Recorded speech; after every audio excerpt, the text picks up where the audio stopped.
നമസ്കാരം, ഞാൻ doctor Radhika Saurabh, department of integrative medicine, Amrita institute of medical സയൻസിലെ സീനിയർ ലെക്ചററാണ്. ഇന്ന് അന്താരാഷ്ട്ര യോഗാ ദിനമാണ്.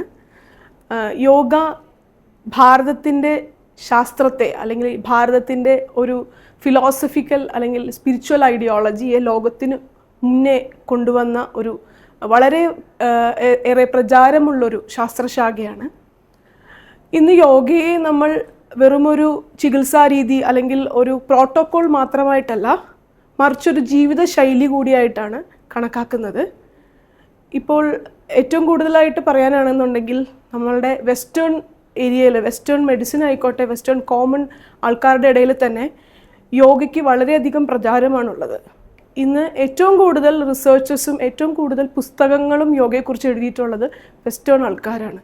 അപ്പോൾ അതിന് അങ്ങനെ ഒരു പ്രചാരമേറിയതിൻ്റെ മെയിനായിട്ടുള്ള കാരണം എന്ന് പറയുന്നത് അതിൻ്റെ എഫക്റ്റ് തന്നെയാണ്. യോഗ മനുഷ്യരിലുണ്ടാക്കുന്ന ശാരീരികവും മാനസികവും അതേപോലെ തന്നെ ആധ്യാത്മികവുമായിട്ടുള്ള ഒരു വ്യത്യാസം, അതുകൊണ്ട് മാത്രമാണ് യോഗയ്ക്ക് ഇന്ന് ലോകത്തെമ്പാടും ഇത്രയും പ്രചാരം ഉണ്ടാവാനുള്ളൊരു റീസൺ. നമുക്ക് യോഗയെ രണ്ടായിട്ട് തരംതിരിക്കാം.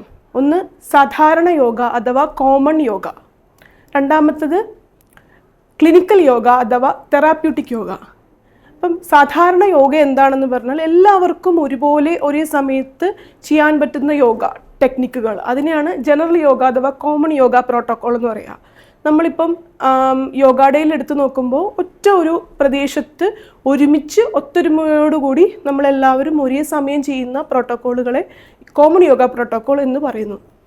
നേരെ മറിച്ച് നമുക്ക് ഒരു രോഗി ഒരു ഡോക്ടറുടെ അടുത്ത് വരുമ്പോൾ ആ രോഗിക്ക് ഇപ്പോൾ ഒരു ഉദാഹരണത്തിന് ഒരു നടുവേദനയാണ്. അപ്പം ഏതൊക്കെ ടെക്നിക്കുകൾ ചെയ്യണം, ഏതൊക്കെ ടെക്നിക്കുകൾ ചെയ്യരുത് എന്ന് പറഞ്ഞു കൊടുക്കുന്നതിനെയാണ് തെറാപ്യൂട്ടിക് യോഗ ടെക്നിക് അഥവാ ക്ലിനിക്കൽ യോഗ എന്ന് പറയുന്നത്.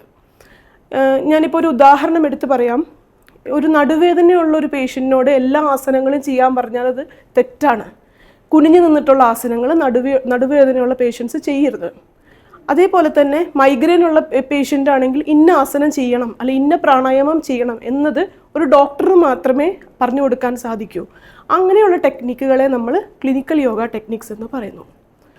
ഈ അന്താരാഷ്ട്ര യോഗാ ദിനത്തിൽ എല്ലാ ദിവസവും നമുക്ക് അന്താരാഷ്ട്ര യോഗാ ദിനത്തിൽ മാത്രമല്ല ഇനിയുള്ള എല്ലാ ദിവസവും അരമണിക്കൂർ വീതം യോഗ ചെയ്യാനായിട്ട് നമുക്ക് മാറ്റിവെക്കാം എന്നത് ആവട്ടെ ഈ വർഷത്തെ യോഗാ ദിനത്തിൻ്റെ നമ്മുടെ പ്രതിജ്ഞ. നന്ദി, നമസ്കാരം.